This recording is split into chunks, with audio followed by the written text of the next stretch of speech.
दोस्तों, आज हम बात करने वाले इन्फोसिस के फाउंडर और एक्स सीईओ नारायण मूर्ति जी के बारे में। उन्होंने अभी जो है हाल ही में मोहनदास पाई जी के साथ में एक इंटरव्यू के दौरान एक बहुत ही कंट्रोवर्शियल स्टेटमेंट दिया और आइए इस उस पर्टिकुलर इंटरव्यू के बारे में और स्पेसिफिकली उस पर्टिकुलर टॉपिक के बारे में जो है थोड़ा डिटेल में डिस्कस करते हैं।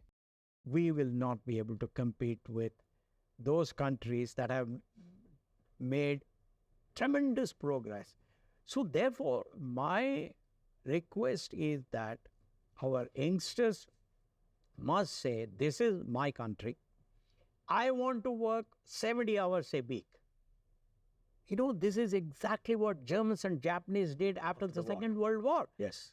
The German leader, he sat down with the German leaders, corporate leaders, and he said, we have to rebuild, and that's your job. And they made sure that every German worked extra hours for a certain number of years. इस video में दोस्तों ये कहा जा रहा है कि जो भारत के जो लोग हैं उनकी प्रोडक्टिविटी जो है वो वेस्टर्न कंट्रीज के मुकाबले काफ़ी कम है और अगर भारत को जर्मनी की तरह अगर डेवलप होना है, अगर विकसित कंट्री बनना है तो भारत के जो यंगस्टर्स हैं उनको जो है वीक के अंदर 40 घंटे की बजाय जो है लगभग 70 घंटे काम करने चाहिए। जिसका मतलब ये हुआ कि हर बंदे को जो है दिन में अगर 5 दिन के हिसाब से माने मंडे टू फ्राइडे तो हर बंदे बंदे को कम से कम दिन में 14 घंटे जो है अपनी ऑफ़िस में या फैक्ट्रीज़ के अंदर जो है काम करना चाहिए। और वो उसके लिए जर्मनी का एग्ज़ाम्पल देते हैं और कहते हैं कि जर्मनी ने जो है वॉर के बाद में अपने सारे कॉर्पोरेट लीडर्स को और अपनी जनता को ये बोला कि आपको अपनी कंट्री को विकसित करने के लिए अगले कुछ सालों तक जो है वो एक्स्ट्रा काम करना पड़ेगा और भारत जो है उसको भी यही काम करना पड़ेगा।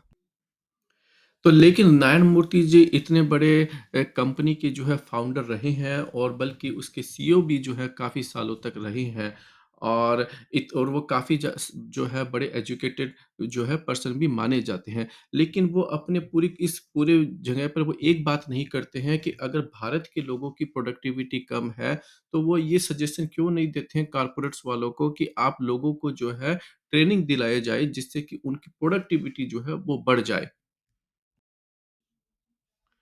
अगर नारायण मूर्ति जी को ऐसा लगता है, तो फिर नारायण मूर्ति जी जो हैं, वो ये सजेशन क्यों नहीं दे देते हैं कि जो बड़े-बड़े सीईओ जो हैं और जो बड़े-बड़े जो ऑफ़िसर्स लोग हैं कंपनीज़ के, उनको जो है कम बोनस मिलना चाहिए और उनकी जो सैलरी जो है, कई जगह पर उनकी मिलियंस ऑफ रुपीज़ की जो सैलरीज़ होती है, क्या उस पर कट नहीं होना चाहिए? और हर जगह पे जो है एक जो सीईओ है, क्या वो जो है पूरे 70 घंटे काम करेगा? अगर एक बंदा अ, 1 दिन के अंदर अगर सुबह 6 बजे से लेके रात के अगर 8 बजे तक काम करेगा और वो तो सिर्फ़ उसका वर्किंग आवर है, फिर जो आने में और जाने में जो टाइम लगेगा, उसका कौन ध्यान रखेगा? उसकी पर्सनल लाइफ़ का क्या होगा? उसकी जो पर्सनल हेल्थ होगा, उसके ध्यान कौन रखेगा? इसके बारे में उन्होंने बिल्कुल भी इसको एड्रेस नहीं किया। दूसरा दोस्तों वो जर्मनी का एग्ज़ाम्पल दे रहे हैं, लेकिन जर्मनी जो है वो एक बहुत छोटी कंट्री है और उनकी जो अगर हम आज से 30 साल पहले की अगर पॉपुलेशन देखें, तो लगभग जो है 8 करोड़ के आस-पास थी और अब करीबन जो है वो 9 करोड़, साढ़े 9 करोड़ के आस-पास होगी। तो एक साढ़े 7 करोड़ की एक बहुत ही छोटी कंट्री है, बहुत ही छोटी पॉपुलेशन है, उसने जो है वर्ल्ड वॉर के बाद में उनकी जो है इकोनॉमिकली सिचुएशन बहुत खराब हो गई थी। अ, तो इसलिए उनकी जो एक छोटी पॉपुलेशन को काम करने के लिए ऑब्वियसली फिर वहाँ पर इंजीनियर्स कम होंगे, डॉक्टर्स कम होंगे और एक कंट्री को रीबिल्ड करने के लिए डेफ़िनेटली जो आपके रिसोर्स कम हो जाते हैं। बट ये सिचुएशन आपके इंडिया में नहीं है, क्योंकि इंडिया जो है एक बहुत बड़ी कंट्री है, एरिया वाइज़ भी बहुत बड़ी कंट्री है, पॉपुलेशन वाइज़ इंडिया जो है लगभग आज के टाइम पर पूरे 130 करोड़ लोग हैं। तो भारत के अंदर जो है वो रिसोर्सेज़ की और मेन पावर्स की कोई कमी नहीं है और उसके अलावा जो नेचुरल रिसोर्सेज है उसकी भी कोई कमी नहीं है। जो काम इंडिया को करना है, इसलिए जो कंपैरिज़न जो ये बता रहे हैं, वो बिल्कुल ही गलत है। इस पूरी डिबेट ने दोस्तों एक क्वेश्चन जो है बिल्कुल फिर से खड़ा कर दिया है। हमारी इंडिया की जो मेंटालिटी थी वो शुरू से ये रही है कि आप हार्ड वर्क कीजिए इंस्टेड ऑफ स्मार्ट वर्क। और इस चीज़ को समझने में जो है इंडिया ने काफ़ी टाम टाइम लगा दिया और आज के हमारे जो नारायण मूर्ति जैसे जो एक एजुकेटेड पर्सन अगर इस तरीके की बात करता है तो काफ़ी जो है एक तरीके से दुःख होता है। क्योंकि आपको अगर ये लगता है कि अगर भारत के रिसोर्सेज़ की प्रोडक्टिविटी कम है, तो आपको उन मुद्दों पर बात करना पड़ेगा जिससे कि उनकी प्रोडक्टिविटी को बढ़ाया जाए, न कि जो है उनको बेसिकली जो है एक्स्ट्रा उनसे काम करवाया जाए और उनकी जो है मेंटल हेल्थ खराब कर दी जाए, उनकी पर्सनल लाइफ़ जो है वो खराब कर दी जाए और उनका जो एक एक ह्यूमन की जो एक वैल्यू जो है उसको डाउन कर दी जाए। सबसे पहले तो आपको भारत के एजुकेशन सिस्टम के ऊपर बात करनी पड़ेगी। आपको फिर जो है गवर्नमेंट के आप जैसे बड़े लोगों को फिर गवर्नमेंट को ये बताना पड़ेगा कि आपके एजुकेशन सिस्टम में क्या कमी है और आप उस एजुकेशन सिस्टम को जो है कैसे इम्प्रूव कर सकते हैं। आज भी जो है भारत के एजुकेशन सिस्टम के अंदर आपको वो पढ़ाया जाता है जिसका जो है रियल लाइफ में कोई भी यूज़ नहीं है।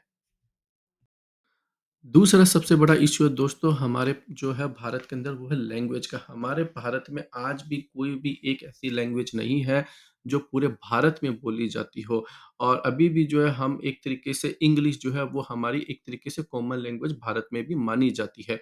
और काफ़ी जो लोग हैं जब इलेक्शन का टाइम आता है तो हम जो है इसके अगेंस्ट में हो जाते हैं और हम जो है फिर जो ऐसी लैंग्वेज जैसे कि मान लीजिए संस्कृत जो है देखिए, संस्कृत लैंग्वेज जो है उसके ऊपर आ जाता है कि हमें संस्कृत सिखानी चाहिए, हमें चाहिए।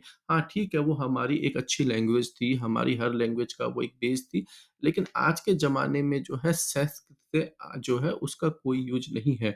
हमें इन सारी चीज़ों से आगे बढ़कर अपने जो इंडिया में या तो आप एक ऐसी लैंग्वेज जैसे कि आप हिंदी पकड़ लीजिए जिससे कि हर भारतीय जो है उसमें जो है बिल्कुल जो है फ्लुएंट हो जाए बातचीत करने में या फिर आप इंग्लिश जो है उसको जो है हर गाँव से लेके शहर तक छोटे-छोटे गाँव तक जो है उसको पहुँचा दिया जाए जिससे कि जब लोगों की कम्युनिकेशन स्किल्स होगी तो लोगों के अंदर जो है अपने आप ही कॉन्फिडेंस आएगा और जब कॉन्फिडेंस आएगा तो उससे उनकी प्रोडक्टिविटी भी काफ़ी बढ़ेगी। दूसरा दोस्तों जो है भारत के लोगों को जो है इनकम सोर्स को बढ़ाना पड़ेगा।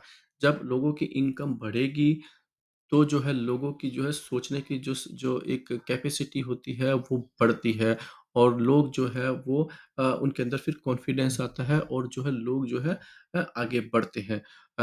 मान लीजिए आज भी आपके एचएएल में ऐसे इंजीनियर होंगे जो अपने एलसीए जैसे फाइटर जेट पर काम कर रहे होंगे, लेकिन जब उन्होंने पहली बार अगर एचएएल को जॉइन की होगी, तो हो सकता है कि वो फ्लाइट में कभी बैठे हुए भी नहीं हो। यही हमारे देश की सच्चाई है। देखिए, जब तक लोग देखेंगे नहीं, जब तक लोग किसी चीज़ का एक्सपीरियंस नहीं करेंगे उनकी जो प्रोडक्टिविटी है वो डाउन होने वाली है। अ, तो ये भी एक जो है भारत की रियलिटी है। सो एक और रीज़न है दोस्तों अगर हम आईटी को छोड़ दी जाए और अगर हम किसी दूसरी इंडस्ट्री की बात करते हैं मान लीजिए कि अगर आपके घर के अंदर अगर कोई प्लम्बर आ रहा है या फिर कोई जो है कोई मान लीजिए आपके घर में कोई क्लीनिंग करने आने वाला है तो वो जनरली जो है वो जब लेबर आती है वो जनरली मैनुअल काम करती है। लेकिन वहीं अगर आप वेस्टर्न कंट्रीज़ में जाएँगे तो वो अपने पूरे टूल्स के साथ में जो है मशीन्स के साथ में आएँगे और तो उनकी जो प्रोडक्टिविटी होती है वो बढ़ जाती है।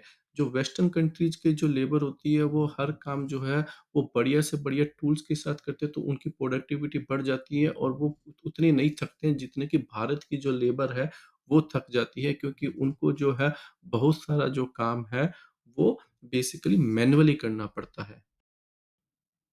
इसके अलावा दोस्तों भारत के जो लोग हैं, भारत की जो मैनेजर्स हैं, भारत के जो सीनियर मैनेजर्स हैं, उनको जो लेबर जो होती है या फिर जो अपने जो एम्प्लॉइज़ होती है, उनको जो है अ अ, उनके साथ जो है बड़ा अच्छे तरीके से उनको बर्ताव करना पड़ेगा।